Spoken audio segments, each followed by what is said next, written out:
It's another Friday evening, and although I got home late, my wife Victoria came even later. I didn't like that she went out with her friends after work, but what can a man do? Every couple really needs a life apart from their spouse, and Vicky was very kind, not only letting me know when she was leaving, but letting me know where they were going, and making sure she got home early. She usually arrived no later than 8 in the evening. This afternoon I was at a work review and received a text message from Vicky. "The four of us have a drink. I'll come home late, my love." Vicky usually treats her appearances well. In fact, this usually happens no more than once every 3 to 4 weeks. So why does it bother me so much? Well, that's another story. In short, let's just say that I have trust issues with women in general. No, that's not true either. I have trouble trusting people, male or female, who spend time at a bar with their friends and without a spouse, or who frequently travel for business. Vicky does both, but the travel is by far the hardest for me. You may be asking why I have these problems and how they affect my perception of Vicky. I'll tell you a short, sad story so you can see for yourself. I grew up in a bar, literally. My parents owned and operated the most popular bar in our small town outside of St. Louis, Missouri. They also operated an upscale French restaurant in the other half of the bar building. People came from all over the area to eat, and then went next door to the bar and danced the night away. I saw all this, and at an early age my parents drilled prudence into my head. It was the summer when I turned 16, and they decided that I needed to learn business.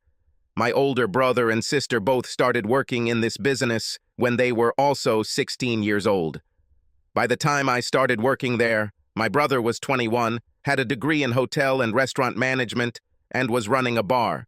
My sister was almost 19 and just starting college. Of course, at my young age, I was not allowed to work in a bar. I started waiting tables in a restaurant. I deeply resented this requirement because, like most teenagers, I wanted to run around the streets and do things with my friends. I wanted to work as little as possible for a lot of money in what I chose, preferably in a place where I could flirt with a lot of young, beautiful girls. I had only been working at the restaurant for 3 weeks when I started to change the way I thought about things. Oh my God, I saw so many tits that I thought I was going blind. I also got to see a lot of the infamous little black dresses. Several times my father or mother had to come to the door separating the bar and restaurant to send me back to my job at the restaurant. My sister was working that night. She came up to me and said, "Donnie, you better get back to your work and ignore everything you see, otherwise you'll get in trouble." I turned to her and said, "But little sister, this is Mrs. Horton, and she's out with a man. She doesn't even have underwear on. Do you think Mr. Horton knows? God, I can't wait to tell the guys, it's amazing." Sarah looked scared and looked over her shoulder, then muttered under her breath, "Oh, shit." About this time, I felt my father's large hand on my shoulder. He squeezed her tightly and said, "Don, come with me right now." He turned and walked through the dining room, past the waiter's counter and into his office. I followed him slowly and, to tell the truth, with fear. That evening I was sent back to work enough to realize that I was going to have a serious conversation with my father. When I entered the office, he looked at me and said, "Close the door and sit down." I thought, oh damn, this is going to be really bad. I almost turned inside out while I sat and watched my father look at me. Finally, he sighed and spoke. "Don, I should have talked to you about this before I let you start working here, but I just didn't. I had to have the same conversation with your brother and sister, and believe me, repetition doesn't make it any easier." "Mrs. Horton is a beautiful woman, isn't she, son?" asked my father. I was so shocked that I jumped a little and felt a little dizzy. I wondered where my father was going with this question and why he changed the subject. While I was trying to formulate my answer, he asked again, "Isn't it?" I swallowed and nodded my head. "Yes," while whispering, "Uh-huh." Dad leaned his elbows on the table, intertwined his fingers, and rested his chin on his thumbs. I still remember his sigh and sad look. Finally, he leaned back in his chair and spoke again. I can still hear his words even 20 years later. He said, "Son, this business is our life and livelihood. It supports the whole family. This provides us with our beautiful home and pool. It sent your brother to college, And it will send your sister and you to college too. This will take care of us all for years to come unless we do something to screw it up. Don, if someone you know comes here with their family, you smile and greet them by name. You can visit him while doing your work if the client wants. But you must remember one very important thing. When you're in a business like this, you have selective hearing and vision. Part of working in the food service and bar industry is discretion. You don't see anything you shouldn't see. If someone you know comes here with someone of the opposite sex who is not part of their family, you call them sir or ma'am, unless they tell you otherwise. You don't remember they were here on that occasion. You especially don't remember anything they did or how they were dressed. If our customers do something off-color, we ignore it as long as we can and don't talk about it outside of the establishment. All staff adhere to the same strict rules. If I ever hear anyone on staff gossiping about a customer, I fire him or her. I've had to fire some really great employees over the years because they couldn't keep their mouths shut about clients. We are known for our discretion and the quality of our food and service. Son, you are young and I know how your hormones are raging. Heck, even at my age, I look at women like Mrs. Horton if I have the chance. Your mom knows that I do it and that you will do it. But she also knows that it's like window shopping. You look and never buy or try on the product. I don't expect you not to look, but I do expect you to be discreet and not make it as obvious as you did tonight. Something else you should know, son, is that people like Mrs. Horton always get exposed. The gossip will start somewhere else and eventually reach her husband. If he was like most men, it would end their marriage. People who cheat on their spouse always become careless, and eventually the spouse finds out about it. We don't want to be the start of something like this. Many of them have young children, and divorce hurts the children very much. Now get back to work and remember what I said. I went back to my job that day and worked in a restaurant off and on throughout high school and college. I never gossiped about clients, but I saw too much deception for a person my age. After I got older and started working in a bar, I would watch groups of men or women come to a boys' or girls' party. I watched as those I knew who were married did things that I knew would not pass the test of marital fidelity. I learned. Perhaps I learned too much because I also learned to be intolerant of people who went to a guys' or girls' party and stayed late. I learned that many people who were in the area on business were having fun and trying to pick up locals. Of course, it's fine if they are not married, but many of them were married, or at least wore rings indicating it. In many cases, they hooked up with one of our married clients. I learned to disrespect and disgust them, but treated them all with the same amount of politeness and discretion. At the end of the day, we really wanted to have a successful business. I noticed that those who came to parties and left early after a drink or two had good, stable marriages. Those who stayed late had difficult marriages and many got divorced. During my freshman year of college, my father hired a new waitress. When I first saw Victoria, I was filled with lust. Working together over the next 2 years, we fell in love. We met, got to know families and other relatives. We talked and discovered that we were kindred spirits. We watched all the traitors who came into the bar and laughed at their antics and stupidity. Finally, the Christmas before we were supposed to graduate from college, I asked Vicky to marry me. By then, we both knew that we had the same ideas about life and would be a couple for life. The only hiccup in our relationship was our parents' request for a prenuptial agreement. Vicky and I knew we were life partners and thought it was stupid. My parents had a business and, to my surprise, a large investment holding. They wanted it to be protected if I inherited it. To my surprise, I discovered that Vicky's parents wanted the same thing. They had a very large fortune and did not want Vicky's potential share to be shared with me if we divorced. The way the agreement was drafted solved these problems. We agreed that everything we owned before marriage or inherited from our maternal relatives would remain with us in the event of divorce. The agreement also covered pensions. Each of us will keep ours. The only thing we divided was the property acquired jointly after marriage. The agreement even covered childcare in the event we divorced with minor children. If one of us traveled more than the other, the children were to be placed in the custody of the parent who traveled less, unless this posed a danger to the children. The day of graduation finally arrived. Vicky earned her bachelor's degree in finance and landed a great job at a local headquartered brokerage firm. I received a bachelor's degree in construction management and a minor in landscape architecture. After college, I worked for a construction company for 2 years, learning the trade. Neither Vicky nor I were interested in a restaurant or bar. My parents turned it into a corporation, and we let my sister and brother run the business. Mom remained an accountant, and Dad was just Dad. He was the boss, even if it didn't show on paper. After 2 years of working for another company, I opened my own construction and landscaping business. Since Vicky and I could barely pay for our house and cars, my parents essentially provided the capital for the family corporation's business. I received a salary to manage it. It wasn't easy for us at first, but Vicky steadily moved up the ranks. Finally, one day, she returned home very happy. She was selected for a position in the brokerage company's compliance department. This is the division that ensures that satellite offices comply with all rules and regulations of the Securities and Exchange Commission.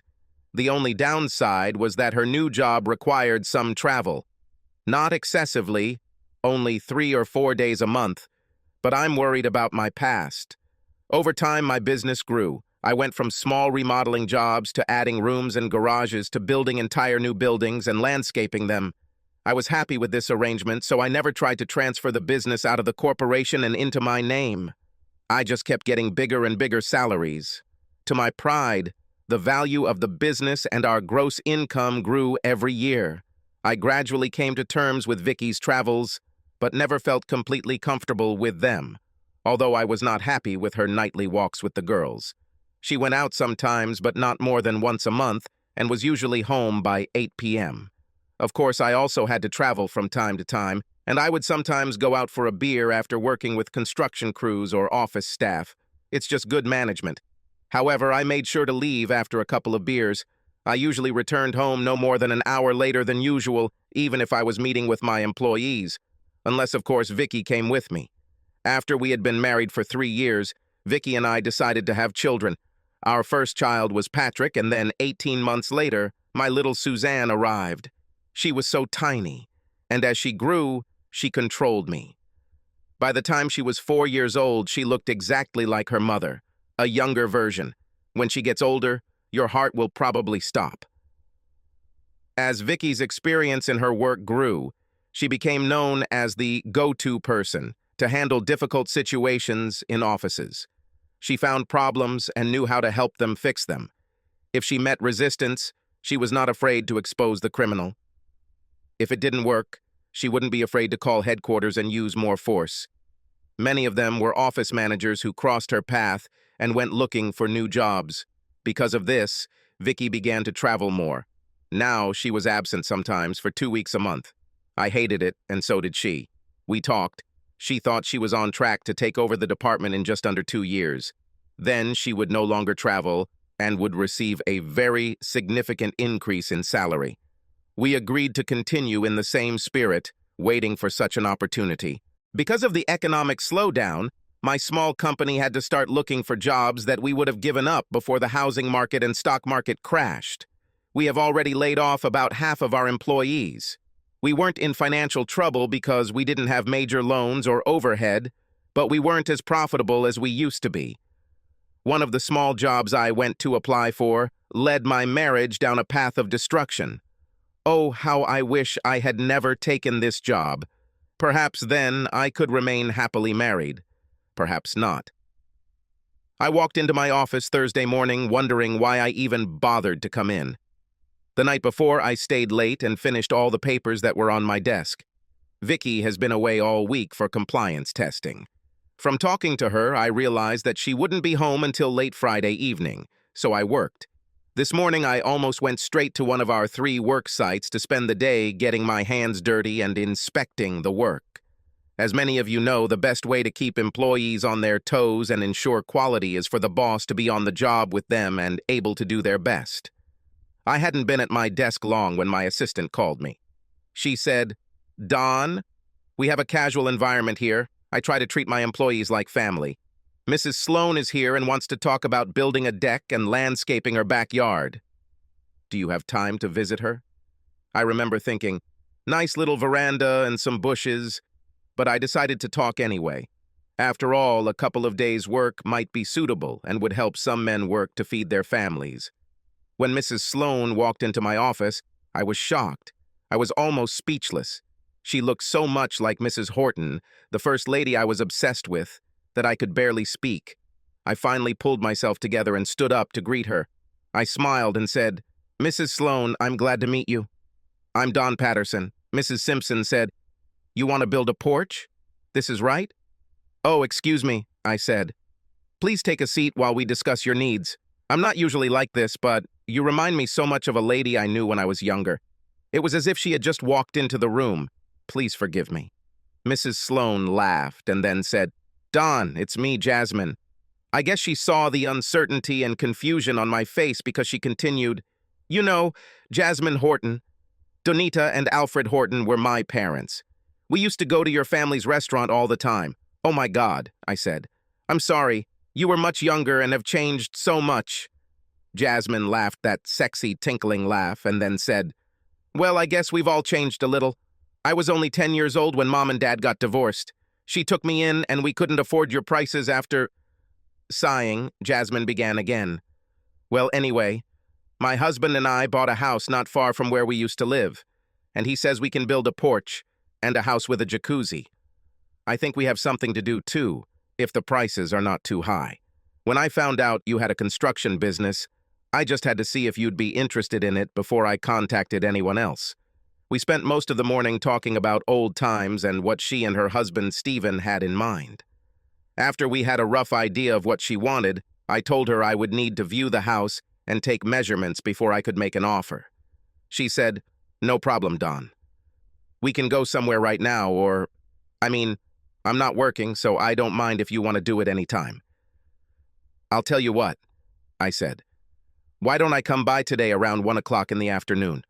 I need to check on my workers and get something to eat, and then I have all day to take measurements and make an estimate. Does it suit you?" Jasmine left the office and I followed her. I told Laura, my secretary, "I won't be here until the end of the day. I'm going to check out all the job sites, grab something to eat, and then go see Mrs. Sloane to evaluate her little job. Just close it when you go home. If you need me, call my cell phone."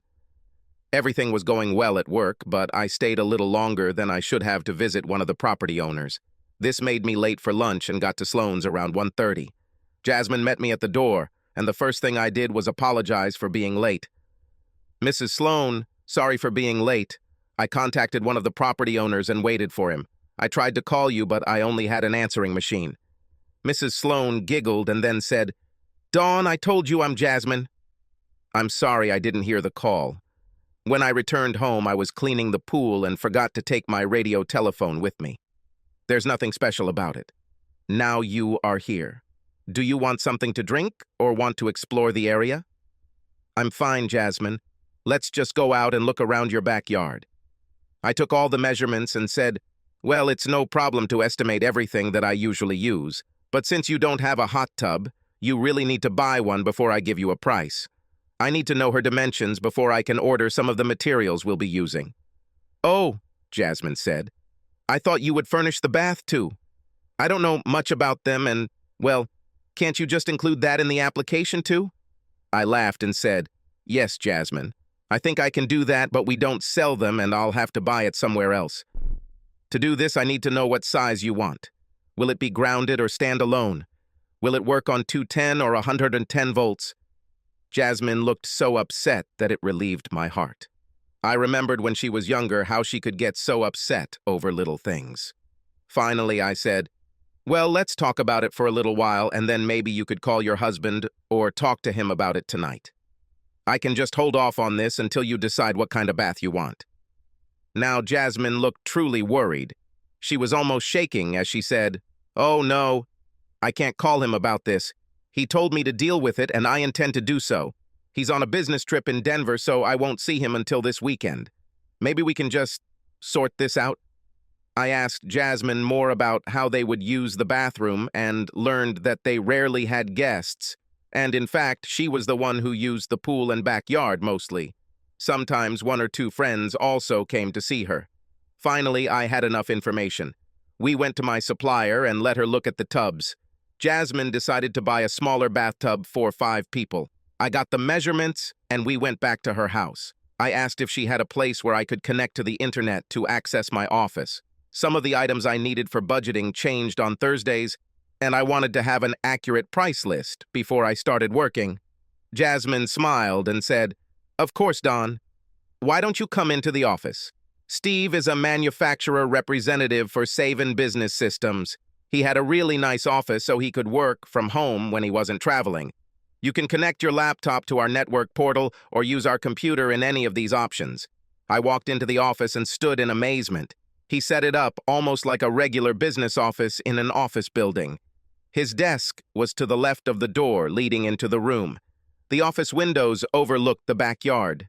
There were 2 beautiful leather chairs in front of the desk and a bookshelf opposite. I was impressed. Jasmine walked behind the desk and pulled out a chair. She smiled at me and said, "You can sit here while you work. If you need anything, just ask." "Thank you," I said, walking to the table.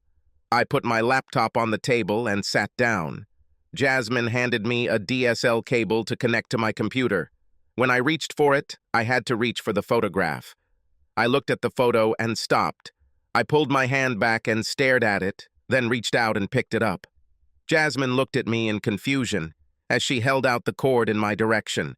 She saw my face and the way I was clutching the photograph and asked, "Don, is something wrong? This is my husband, my pride and joy. I keep trying to get him to throw away this photo and get another one from his Chevelle, but he won't. I'm really tired of looking at his ex-girlfriend when I use the desk." "Don, do not look at me so. What's the matter?" Jasmine asked again. I carefully replaced the photograph and moved away from the table. I looked at Jasmine and asked, "Did you tell me your husband was in Denver?" She looked surprised and then said, "Yes, I said that." "Why did you ask?" "My wife is in Denver and stayed there all week." "Jasmine, did you ask Stephen where to go for an assessment, or did you tell him you were going to talk to me?" "No." "Don, what difference does it make anyway? He simply told me if I needed a deck and a hot tub and to get an estimate. He said if it didn't cost more than $20,000, I could do it. So why are you asking these questions?" "Jasmine, the woman Steve is with in this photo is my wife." Jasmine smiled and said, "Oh, it's so strange that you married Steve's ex-girlfriend. We've only been married 18 months. When did you get married?" I felt my stomach churn and looked back at Jasmine. "Vicky and I have been married for 9 years. This photo was taken no more than 2 years ago because it is of a necklace I bought for Christmas a little over 2 years ago. She bought an outfit that she will wear to go on vacation next summer." Jasmine stood there for a moment, then said, "Don, I feel sorry for you if you say what I think about you, but... Okay, why are you worried that she's in Denver?" "Jasmine, you said you were married for 18 months. Do you know when this photo was taken? From what I remember of what Vicky was wearing in this photo, it may have been taken around the time you got married. When did Steve have time to frame it?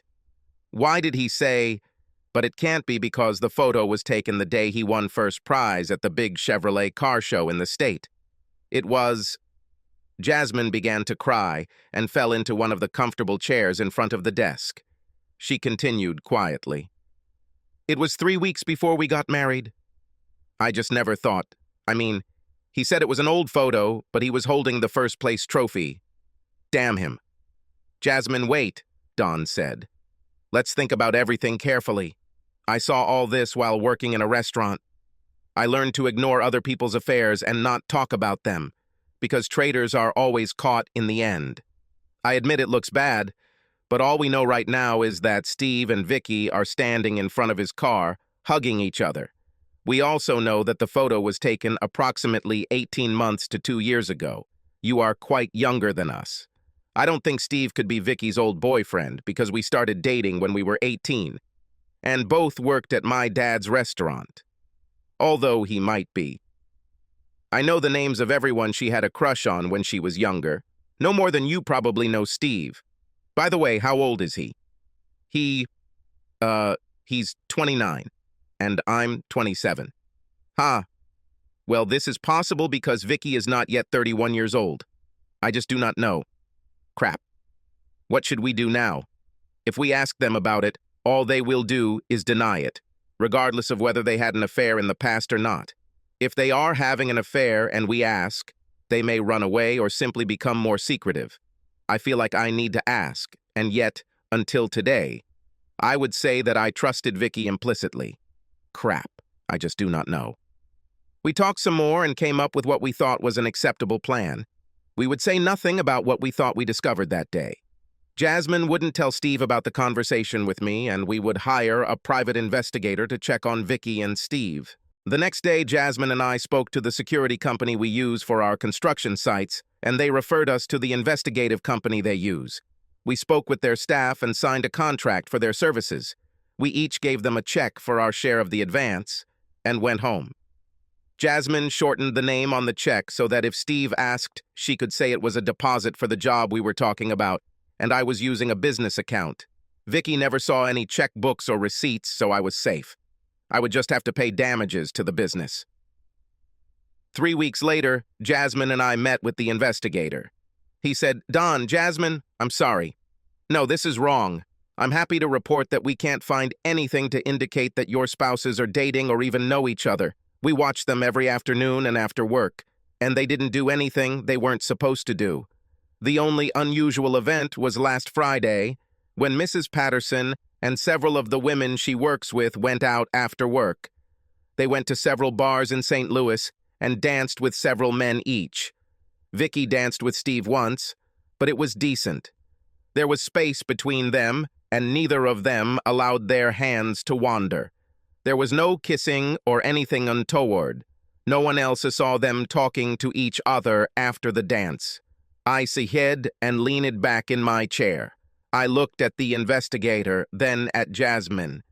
I was beginning to believe that this whole mess was the result of my ingrained mistrust acquired while working in the family business. I checked all the phone records. We even installed cameras and voice recorders in the house, as well as voice recorders in Vicky's car and purse. They were also spotlessly clean. Finally, I sighed and said, "Well, I guess we can just chalk it up to paranoia then. You have no idea how happy I am to know this, but I'm so ashamed that I even thought that Vicky and Steve would do something like that. We can just stop this." Wait a minute. Jasmine, didn't you tell me Steve was going to San Antonio next week? Jasmine looked puzzled, then said, "Yes." What does this have to do with... Oh, we won't have to keep an eye on anyone next week, will we? I think this is exactly the moment when we need them to be monitored. Vicky told me 2 weeks ago that she had a compliance check scheduled for next week. I don't remember exactly where she said she was going, but I think it was Austin, Texas.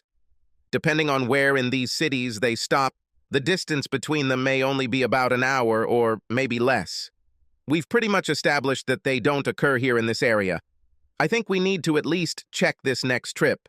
If they come out clean after this, I'm willing to admit that I acted like a paranoid fool despite what we saw in this photo. It's reasonable to assume that if they were old friends, Vicky would have allowed him to take a photo of her with him and his trophy. Throughout all the uncertainty and investigation, Jasmine and I could see no signs that Vicky or Steve were treating us any differently. They were exactly the same as they had always been. I thought and thought, but I couldn't figure out how Vicky was different from when we were dating or right after we got married. She treated me as if I was the only man in the world. She came to me for sex and had sex with me when I asked, just like she always did. She was as loving and attentive as at any other time in our lives. The Friday night before Vicky's next trip, we went out for dinner on a date. Later that night, when we were snuggled in bed, I asked, "Vicky, do you remember how we worked at Dad's restaurant and laughed at all the cheaters and people who did inappropriate things?" I thought I felt a slight tension in Vicky's muscles, but I couldn't be sure.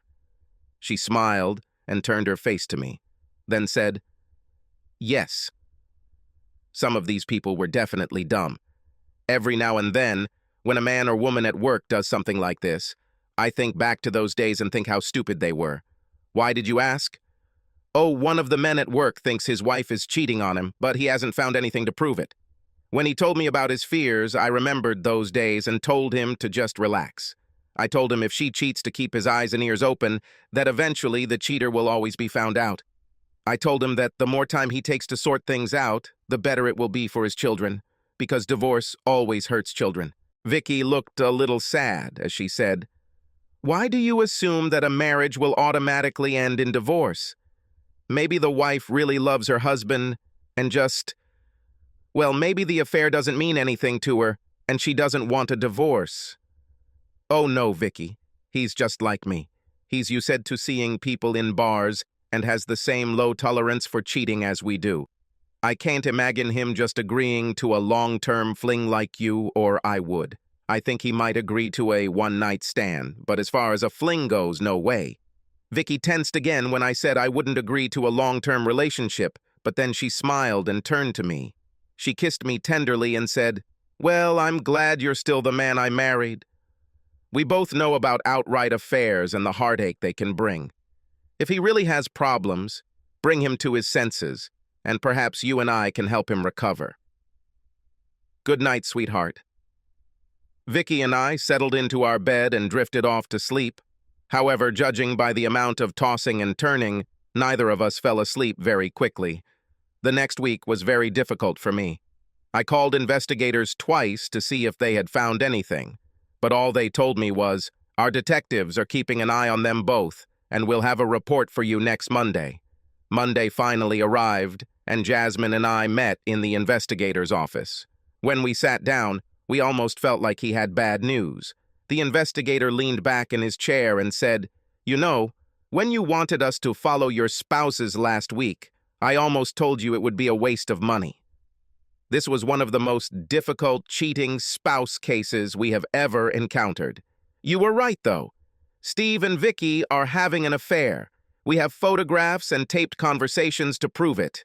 I must say I'm very surprised. If only we had stopped after following them here to St. Louis. We would never have found this in the Louis area."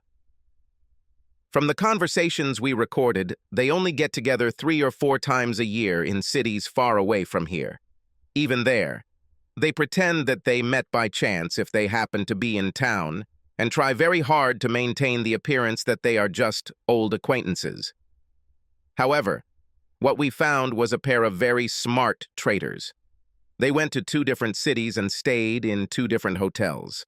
However, they met at the 3rd hotel, and even then they did not stay in the same room. They rented separate rooms at different times, but the rooms had an adjoining door. Steve paid for his room in cash, so there was no paper trail. Vicky registered as Angela Foster and used a credit card in that name with an address in Washington, Missouri. She had a government ID in the name of Angela Foster. Steve checked in as Stephen Allen, again using his government ID card for identification. Also, they only rented these rooms from Tuesday to Thursday. They did not stay long and only saw each other on those 2 days. I sat back in my chair and thought. I said, "Foster, Vicky's maiden name is Victoria Angela Foster. Jasmine just said, Allen is Steve's middle name." "Well," I said, "I think it's all over, except for the tears. I will speak with a divorce lawyer as soon as I can make an appointment." Jasmine started to say something when the investigator intervened. He said, "Wait, that's not all. Usually I don't even mention it, but in this case, I just can't convince myself that this is what it looks like. I know they had sex, but damn, it doesn't feel like a fling. It's more like they were playing some kind of game. We have hours of taped conversations, and most of them are very harmless. There were only 2 sexual intercourses the whole week, and the conversation in bed was so strange. Here, let me put in a tape and show you what I mean." When the investigator played the tape to the point he wanted us to hear, we heard Vicky speak. She said, "You know, Steve, I'm starting to think we need to end this. We've been doing this for 6 years now and we've had fun. We have proven that we are the exception to the rule and smart traders. I think even you will agree that sex with each other is not nearly as good as with our spouses. Also, something Don said on Friday night bothers me. We talked in bed, and he reminded me of what we learned at his parents' restaurant. He reminded me that all traitors are caught sooner or later. No one ever considers all possible options. Eventually, all cheaters either become overconfident or make one small mistake that gets them caught. I'm still worried about Denver. It was the first time we went to the same city, and I still think it was a mistake. We shouldn't have changed the plan. We should only get together when we could go to different cities close enough to each other that we could meet in the middle, like we do here now. I know it's a hassle to rent 2 rooms and pay for a room we don't use, but still, I think we've proven what we set out to prove. We are smart cheaters, and if you play the game smart, you can cheat and win. I really don't want to do anything that could cause me to lose Don. I love him to death. He is the best man I have ever met in my life.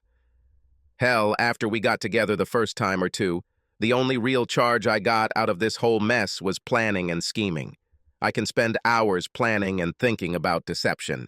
Getting documents, booking a room, and organizing a trip is better than solving a crossword puzzle or Sudoku. Damn sex only dulls my horns. Now don't pretend to be a man. I know for sure that you feel the same. You told me in Denver that you always return to your hotel unsatisfied. The investigator stopped the recorder and spoke again.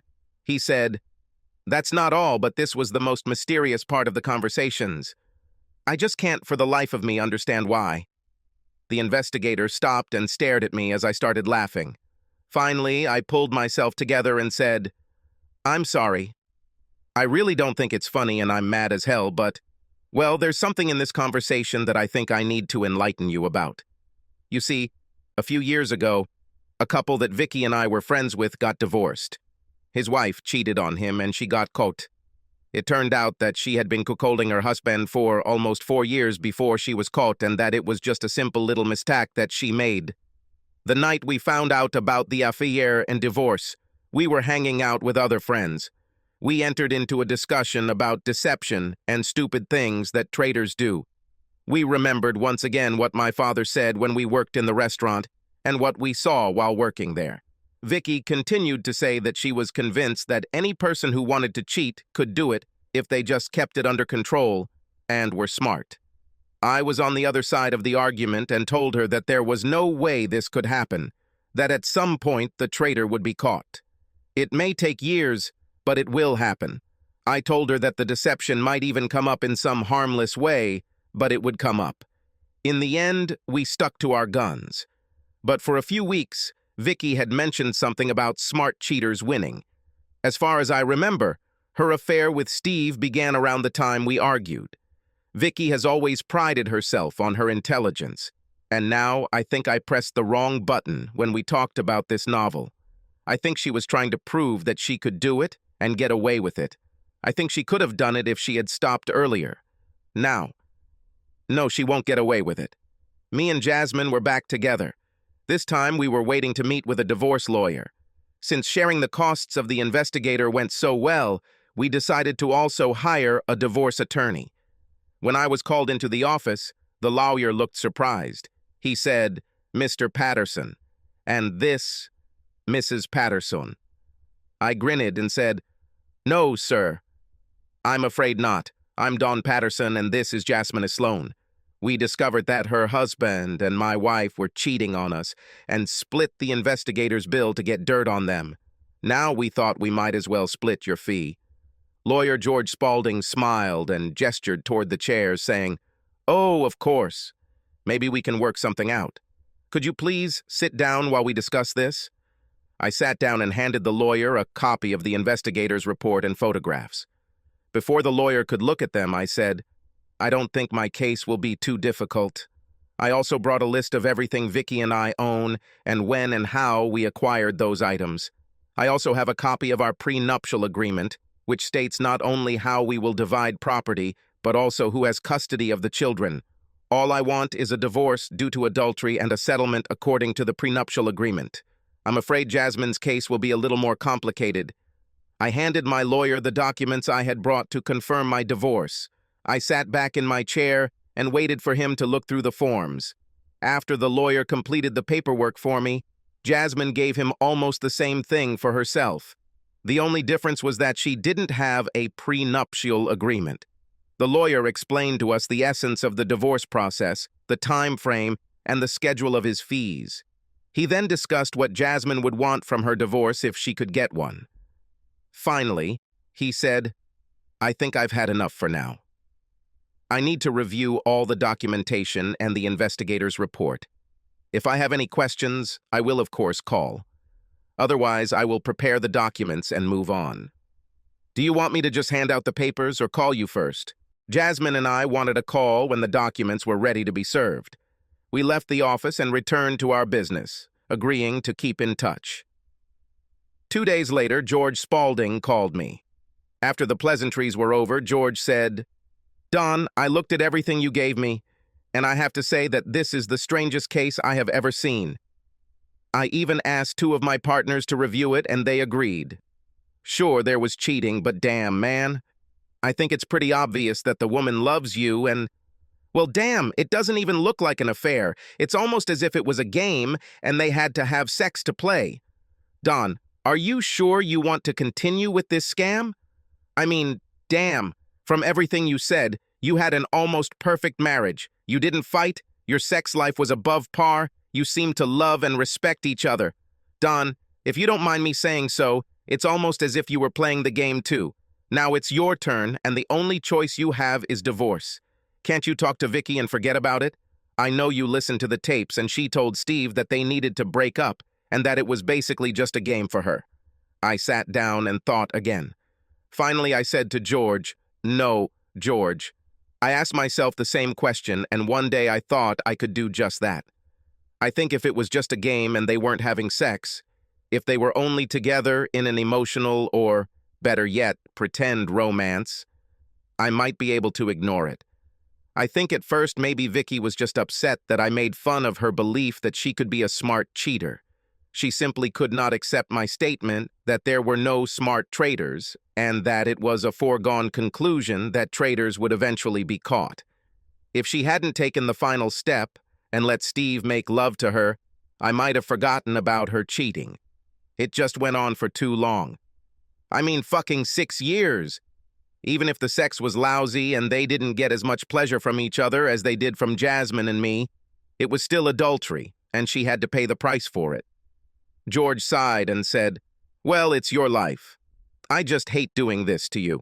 I have documents ready to submit. When do you want her to be notified?"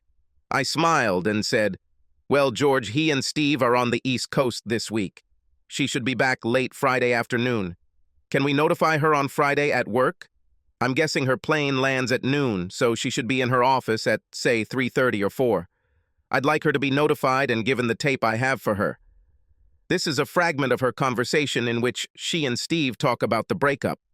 You can listen to it, of course. But at the end, I say, they lost.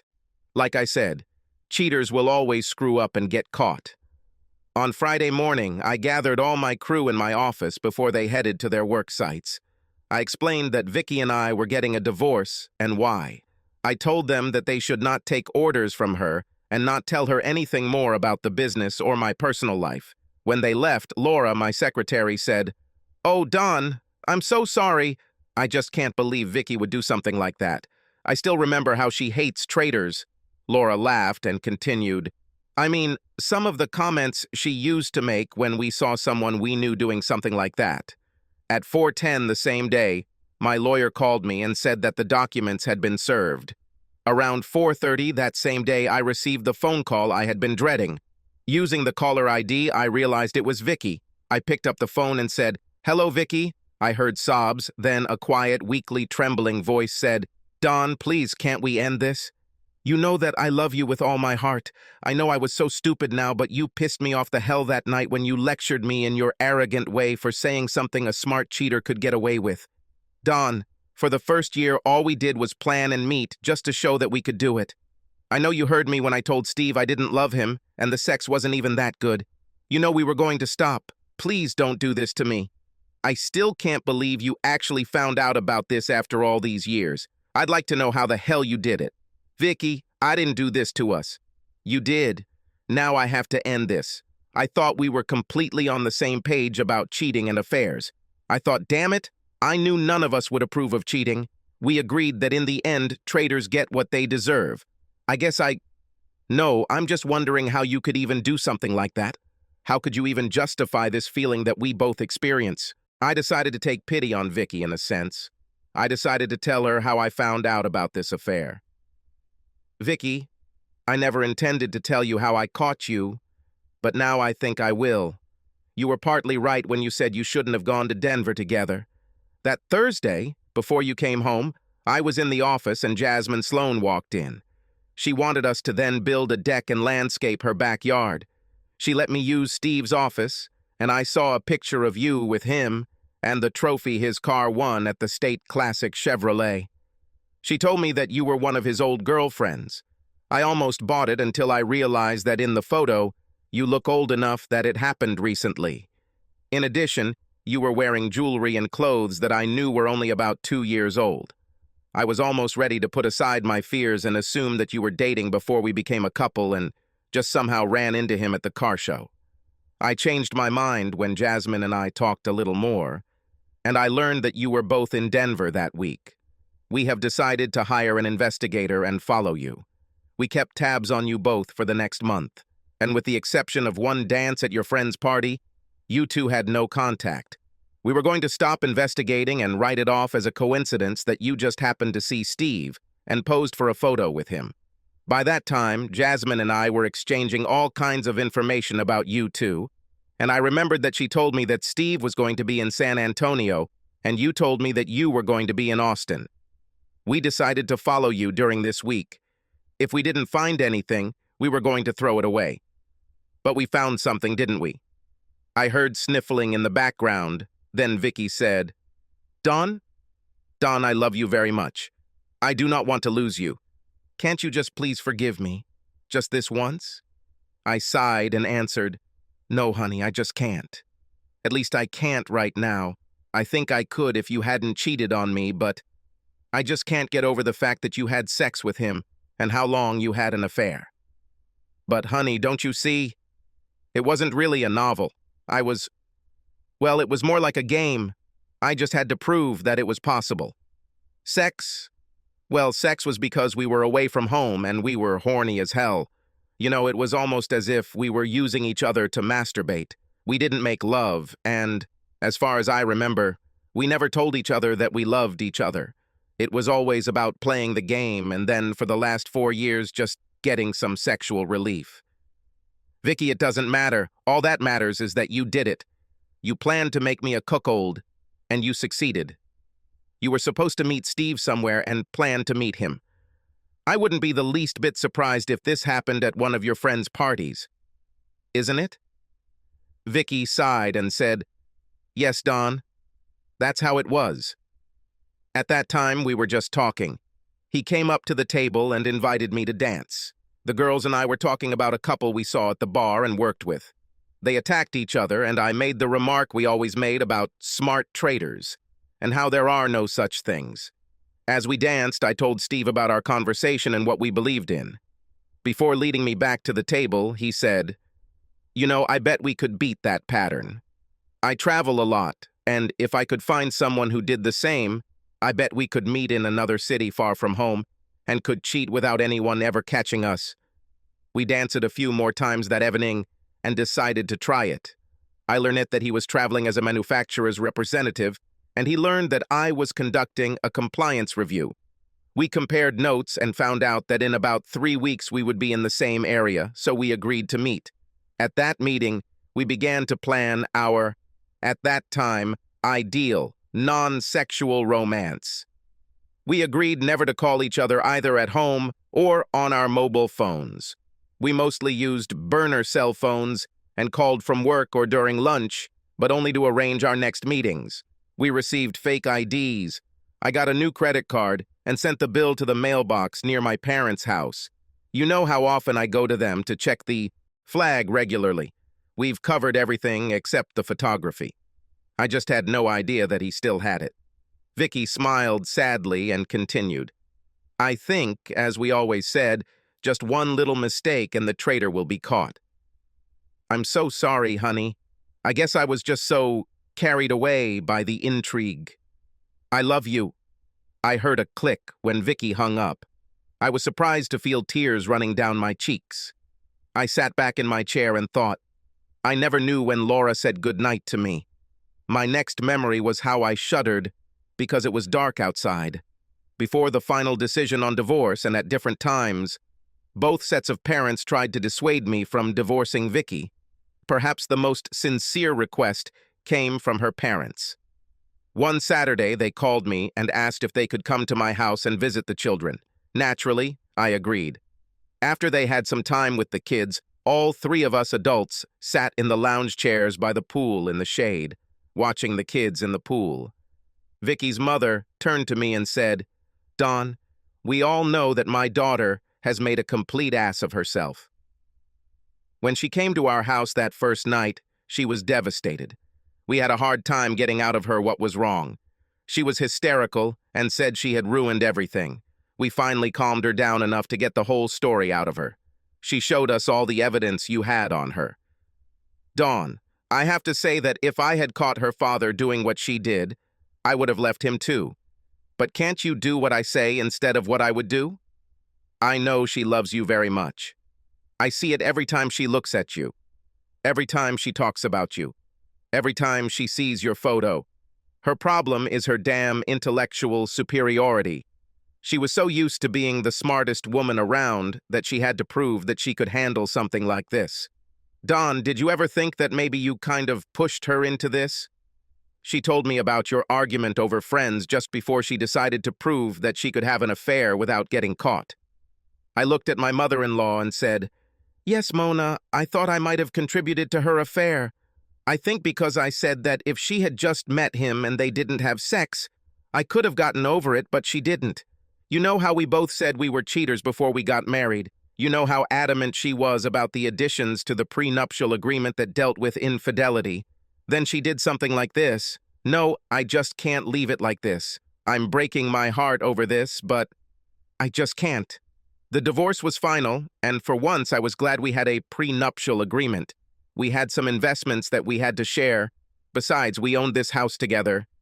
Since my business was registered in the family's name, and the only shares I had were considered gifts to me, Vicky did not receive any share in it.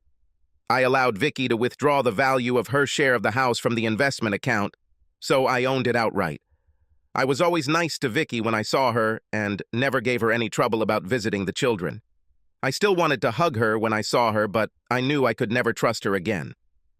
One day I was taking the kids out to dinner when Jasmine walked into the building. She stopped at the door and looked around. She seemed unsure of herself. The hostess approached her and asked about the number of guests. Jasmine raised one finger. I saw this and jumped out of my chair. I intercepted the hostess and Jasmine before they reached her table. Jasmine, good to see you, I said. I saw you tell Patty that you were alone. If you want, just my children are with me. We could sit at the same table? Jasmine looked at me for a moment, then smiled. I felt my heart lighten, and the whole room seemed brighter. She stepped towards me, quickly hugged me and kissed me on the cheek. Thank you, she said. I think I would like it.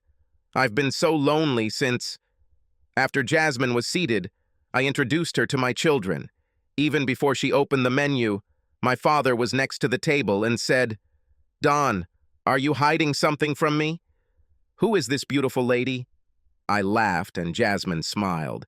I turned to my father and said, Dad, this is Jasmine Sloan. It was her husband. Her mother was Donita Horton. They came here often when I was a child. Mr. Patterson smiled and said, Oh, yes. Now I remember you. You look so much like your mother that I can't believe I didn't recognize you. How are your parents? I haven't seen them for many years. Jasmine looked at Mr. Patterson and said, I guess they're both okay. Sometimes I talk to my dad on the phone. After the divorce, he moved and is now in Kansas City. I see my mother a couple of times a month. She lives north of the city. Well, I hope you have a good time tonight. I hope that now that you remember where we are, you will come back here more often. After Jasmine placed her order, I asked, "How are you doing?" I wish I had called more, but summer is my busiest time of the year. Although I probably use that as an excuse, I could find the time. I'm really sorry. Oh, don't be stupid, Jasmine said. I know that you are busy and I didn't call you either. In fact, I'm here tonight to celebrate. Steve finally gave in, and today my divorce was final. We had to sell the house and we split everything 50-50. Because of this, he fought child support and got a divorce. But since he was the one who didn't want me to work, I eventually won. I had to rent a small, crummy apartment, but as soon as I find a job, I'll find a better place. After eating, the children became more and more restless. Jasmine and I talked and even ordered a second bottle of wine. Finally, I said to Jasmine, "I think I need to go before these two bullies ban me from this place. It was really great talking to you again. Maybe we can do something similar again?" Jasmine smiled and nodded her head. She said, "I would like that. I can afford it." She called the waitress and asked for the bill. The waitress smiled and said that both bills were paid. I laughed and said, "That old bastard. I usually cry and he knows it. I think he's trying to set us up." I reached into my wallet and put the appropriate tip for the waitress on the table, then stood up. "Come on, children. Go say goodnight to your grandparents and let's go home." I helped Jasmine up from her chair and offered her my hand. "May I escort you to your chariot, my lady?" I asked. Jasmine smiled, took my hand and said, "You can, good sir." As we waited for the kids to return, I turned to Jasmine and said, "You know, I really don't want this night to end. Before you came, I was hoping that I could get home in time to just sit by the pool and relax. All I was looking forward to was spending the night alone with the kids." Jasmine looked at me and said, "Me too. Except that we don't have a pool in our apartment and I don't have kids." "Jasmine, it's still early. Would you like to come visit me again after I put these two to bed?" Jasmine smiled and nodded her head affirmatively. She whispered, "Yes, I would really like that." After the kids went to bed, I stocked the refrigerator with wine, beer, soft drinks, and ice. I placed it between the sun loungers by the pool and told Jasmine to choose for herself. I reached for the Pepsi and leaned back in my chair. Jasmine also took a Pepsi. I looked at the pool, glistening in the dim light, sighed, and turned to Jasmine. I said, "You know, I think your mother is partly responsible for my divorce. Oh, damn. I'm sorry, Jasmine. I shouldn't have said that. I was just wondering." "Well, I mean," Jasmine sat and looked at me in horror. I thought I saw a small tear in her eye. I rose from my chair with difficulty and sat down on the edge of Jasmine's chair. I wiped a tear from the corner of her eye and said, "Let me now explain that I made a complete ass of myself. When I was 16, I had only been working at the restaurant for about 3 weeks when your mother walked in with a strange man. They had dinner and then went to a bar to drink and dance. I always thought your mother was the most beautiful woman in the world until I met you. Anyway, I couldn't take my eyes off her, and my father not only saw me looking at her, but also heard me say that I should tell my friends about what I saw when we got there. To school next Monday." Phew, I still remember the reprimand and lecture that I listened to that evening in his office. I think that evening, however, influenced my thoughts and beliefs about marital fidelity to this day. You know that later Vicky came to work with us and was given the same lecture. We used to talk so much about our experiences and what we saw in the restaurant. I thought we agreed with my father's philosophy. Maybe, although I was too stubborn about fidelity for my own good. I just thought that my meeting with your mother that night set me on the tough path I've been on throughout this whole case. I'm sorry, and before you ask, no. None of my family or our employees ratted out your mother. I don't know who did it, but it was almost a year after that incident before your parents got divorced. And as far as I know, that was the only time she and her male friend were in a restaurant." Jasmine looked at me and said, "Well, maybe something good came out of this mess then, or maybe not, depending on how you look at it. You know she married this man and they lived together until he died in a car accident a few years ago. I'm not sure, but I think she cheated on him too. I have always heard that once a cheater remains a cheater. After I was sure Jasmine had stopped crying, I returned to my chair and we started talking about more interesting things. I learned that she had a degree in accounting and had worked in accounting for some time. I smiled to myself because I remembered my mother complaining about how she wanted to get more rest but couldn't since she did the books for the bar and restaurant, and also helped supervise the wait staff. I also thought that I should hire some kind of nanny for Laura. Maybe. The following Wednesday, I hadn't been home from work long enough to do anything other than drink a glass of water when I heard a knock on the front door. I opened it and was hit in the chest with something soft but heavy. I focused my gaze and saw Jasmine crying, hanging on my neck and trying to kiss me. She said through tears, "Thank you." "Oh, thank you. Your parents called me and offered me a job. I went for an interview and test and they hired me. I start tomorrow. They pay me too much and—" She started crying again, and I just hugged her to my chest and stroked her hair. Over the next few months, Jasmine and I grew closer and closer. I started taking the kids out to dinner 4 or 5 times a week and seemed to space out the visits so that the accountant was free to dine with them. Christmas came and Jasmine was invited to dinner at the Pattersons. Me and Jasmine both helped prepare the New Year's party at the bar. My father and brothers and sisters constantly complained that we were of little use. Every time they looked for us, they found us hugging and kissing. However, all this was said in jest. By this time, we were already an established couple. Every invitation one of us received automatically included the other. Valentine's Day has arrived. It was another big day for the restaurant and bar, so Jasmine and I had to work again. After most of the customers had left the restaurant, I walked into the restaurant part of the building and said, "Jasmine, could you come to the bar for a minute, please? The band is on break, and I need you to help me get on stage for a moment." Jasmine smiled and said, "Of course. I needed a break from this place anyway." When we got on stage, I asked Jasmine to hold the microphone stand while I knelt down. I pulled on its base and then raised my voice. I said, "Hey, I need some light. Can you get it for me?" Jasmine was looking around for a light source when one of the spots illuminated both of us. I said, "Jasmine."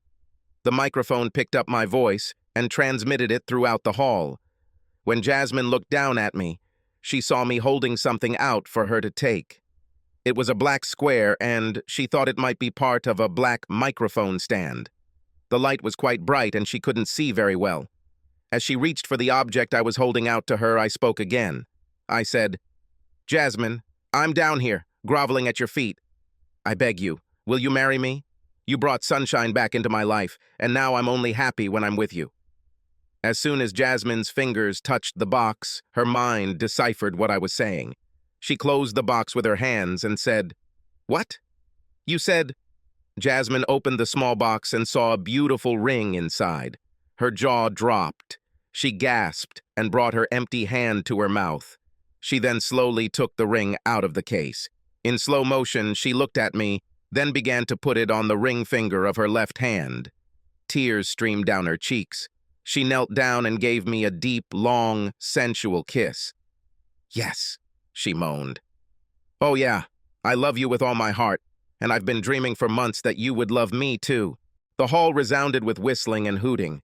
When Jasmine came out to take a breath, she saw my whole family gathered around. My brother lifted her to her feet and hugged her. Then she was passed from person to person as they hugged and congratulated our lucky stars. Jasmine has scheduled her wedding for June.